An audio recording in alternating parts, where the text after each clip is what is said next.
সুন্দর করে এখন এই দেখো বন্ধুরা, দেখতে পাচ্ছ, দেখো তোমাদের দাদা ভাই দেখো মুড়ি অর্ডার এসছে, আর সেইটা দেখো মাখছে, দেখতে পাচ্ছ। এখন হচ্ছে দেখো ঠোঙা করে নেবে। 20 টাকা না 10 টাকা ঠোঙাটা দে মা? ও, একটা 20 টাকা হবে, আর 10 টাকা করেও পাওয়া যায় বন্ধুরা। কিন্তু একসাথে মেখে দিতে পারবে, কিন্তু একটা কেউ যদি আসে তাহলে কিন্তু পাবে না। এখন দেখো আমি চা খাচ্ছি, আর এই দেখো চা কে কে খাবে চিনি ছাড়া চা, তোমরা চলে আসতে পারো খেতে চলে। এই দেখো, কি দারুণ লাগছে খেতে।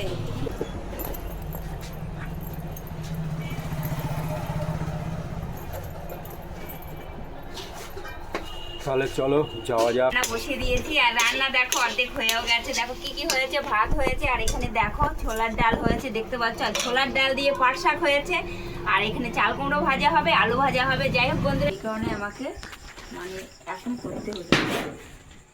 এই দেখো অনেকগুলো, আর আমগুলো তো আগে ছাড়িয়ে নিয়েছি। আর গাছ পাকা আম দেখো, এগুলো হাত দিয়ে যদি ভালো করে না চটকিয়ে দিই তাহলে তো হবে না, সেই কারণে একটু চটকিয়ে দিচ্ছি। দেখতে পাচ্ছ, চটকিয়ে দিলে বেশ সুন্দর হবে, মাখা মাখা হবে। পুরো হাত ব্যথা হয়ে গেছে আমার, মানে এতগুলো আম ছাড়িয়ে, শক্ত শক্ত আম, গাছ পাকা আম, তার মধ্যে আবার নালে আবার যদি না চটকিয়ে দিই, যখন আম সত্ত্ব দেবো তখন কিন্তু ভালো হবে না, সেই কারণে আমাকে চটকিয়ে দিতে হচ্ছে। আর কতগুলো দেখো কি সুন্দর আমা, মানে জাল দিলে ঝোলটা থাকবে না, ঝোলটা শুকিয়ে যাবে, আর তাড়াতাড়ি কিনে নেবে। কারণ হচ্ছে রোদের কথা তো বলা যায় না, একদিন রোদ উঠবে, দুদিন রোদ উঠবে না, সেই কারণে আমাকে জাল দিয়ে দিলে নষ্টটা কম হবে। আর এরকম করে নষ্ট হওয়ার ভয় বেশি থাকে। যে যে ঘুম বাদ দিয়ে আমসত্ব করে খাচ্ছে, এখন আমসত্ব করবে ঘুম বাদ দিয়ে। আমি ঘুমাবো না, আমি যদি তুমি ঘুমাবো, আমি কি করবো? তাই আমি একটু করি, সেই কারণে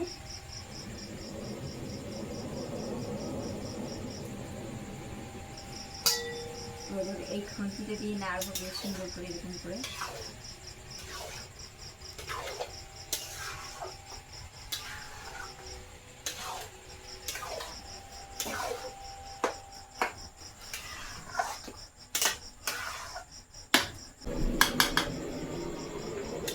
দিতে হবে, তারপর রোদটা দিয়ে দিতে হবে 3 দিন 4 দিন পর দিন, তারপর বেশ সুন্দর করে আমসত্ব তৈরি হয়ে যাবে, রেডি হবে। ঢালবো, তারপরে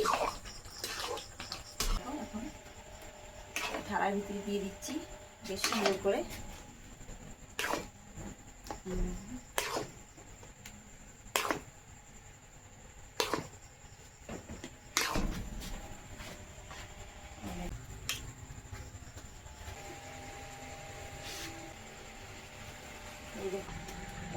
এই থালায় দিয়ে দিচ্ছি।